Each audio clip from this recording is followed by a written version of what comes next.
Today I'm going to be making a crumble cookie. This is a Kentucky butter cake copycat recipe. So for this recipe you will need 1 stick of softened butter, a 1/3 cup granulated sugar, 2 tablespoons of brown sugar, 1 egg, 1 teaspoon of vanilla, 1½ cups of all-purpose flour, 1 teaspoon of baking powder, and a 1/4 teaspoon salt. That is for the cookie ingredients. Then for the butter sauce, you will need 2 tablespoons of butter, a 1/4 cup of powdered sugar, 2 teaspoons of water, and a 1/4 teaspoon of vanilla extract. You want to preheat your oven to 350 degrees, and then you want to line a baking sheet with parchment paper and set aside. Okay, so you want to take your butter, your softened butter, your sugar, and your brown sugar, and you want to cream these together. Once they are creamed together, you will see me add the egg and the vanilla.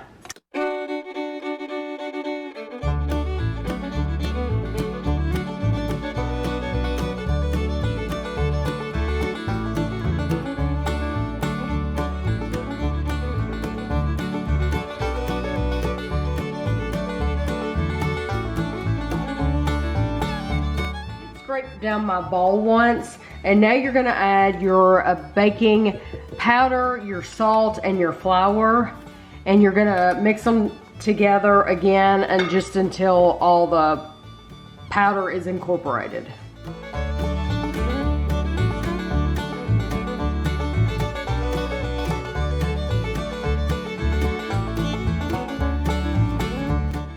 Take a medium-sized cookie scoop. I just have my large-sized cookie scoop, and you're going to separate these into 6 cookies. So I'm going to just roughly get 6 balls here, and then I'll add more to them to use up all the dough. But that's all this makes. This recipe only makes 6 cookies. So if you looked at those ingredients and you were like, gosh, there's not much there. There's not much brown sugar. There's not much of anything. It's because you're not making that many. So you could see, this is my large cookie scoop. That's how much it used. So now I'm gonna go back and just fill in until I use the rest of this, because there's quite a bit left over here.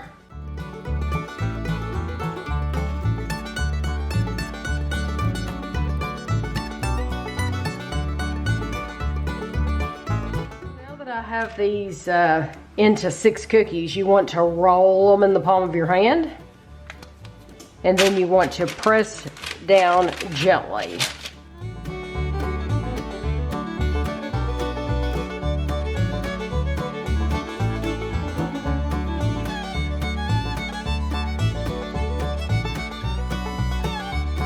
We're going to put these in our 350-degree oven for 10 minutes. So I just put those cookies in the oven. So while the cookies are in the oven, we want to go ahead and make the butter sauce. So we're gonna put our 2 tablespoons of butter, and this is our water, vanilla, and powdered sugar. We're gonna put them in the small saucepan, and we're going to let it melt over, the butter melt over medium heat, and you're gonna stir it continuously until the sugar is fully dissolved. And then you don't want to make sure that you don't boil it. Turned on the wrong burner. I do that all the time. You don't want to boil it, and when the sugar's fully dissolved, you take it off the heat, and we're going to let it sit for 5 minutes.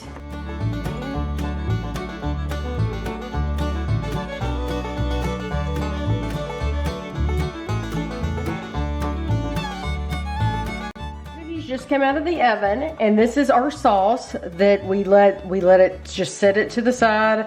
It took about 5 minutes for the stuff to melt, and then you let it sit for another 5 minutes, so it was the perfect time. So now you just want to take like a pastry brush, is that what they call that? Mm-hmm. Or just a brush. Or just a brush, and brush this over the top of the cookies. You notice they're not really brown. They really didn't change color at all. They did not spread, so you don't have to worry about them spreading into each other, because that didn't happen. Now, I will use all of this liquid here. You probably don't have to, but I'm going to, because I think that's where all the good stuff in the cookie comes from, is from the juice.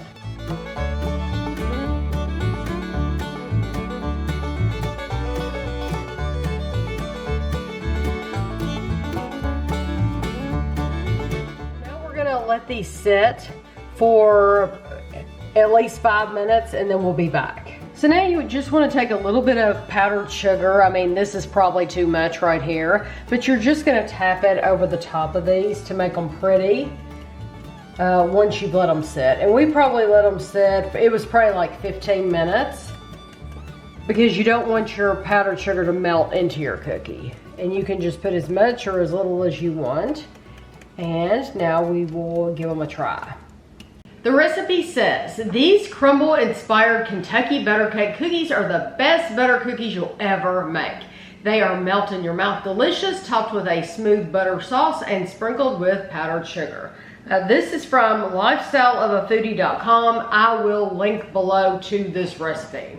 Okay, they're thick. I'll just take this one. Okay. I'm gonna break it in half. I'm gonna break mine in half too.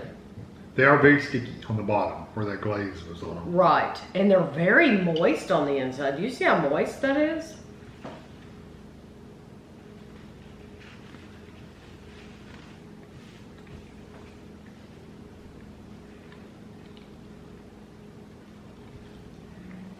That reminds me of a wedding cookie. It's very thick It is thick. and dense in the middle. Yeah, but it reminds me of one of those wedding cookies. But those wedding cookies, a lot of times they have little pieces of almond in them, chopped up almonds. You know, I can see that. if you added some chopped up almonds to these, those would be those wedding cookies. The wedding cookies are crunchy though, aren't they? I don't know if they're soft, are they? I don't remember. It's been a while since I had any of them. I've had them both ways. No. This is good. I think it's a little plain. It's sweet though. Just know the inside, the cookie itself, is kind of like eating like raw sugar cookie dough. It's kind of has that, you can still taste the flour in there. Yeah, they're okay. It is plainer. I don't know that I would ever say butter cake or Kentucky. They're not sweet enough. They're Or not buttery enough. right. You're not getting a lot of either, I don't think. But if you're the type of person who enjoys a nice shortbread cookie, you have plainer taste, then I think you would appreciate these, because they are plainer. If you don't want something really rich. If you don't want, something really rich and heavy and like chocolatey or peanut butter or caramel or whatever, these are just, they're nice. They have a light sweetness to them, and that light sugar cookie flavor, and without a lot going on. I like them a lot. I like them. They're fine. They're just a little plain. I like the heavier caramel chocolate chip cookies. But, I do too. I want over the top sweet, but I think these have a place for those. They would be good on a tray with other cookies to give somebody who doesn't want something really sweet something to choose. Yeah. So I agree. Yeah, and you could jazz them up, of course. You could add anything you wanted to the top. If you wanted to add some almond pieces inside, you could. You could do any of that stuff, and it would be great. But they're very, very easy to make. So I hope you enjoyed the video. I will, like I said, have the link below this video so you can click on it, go right there, print it out yourself. And thanks for watching.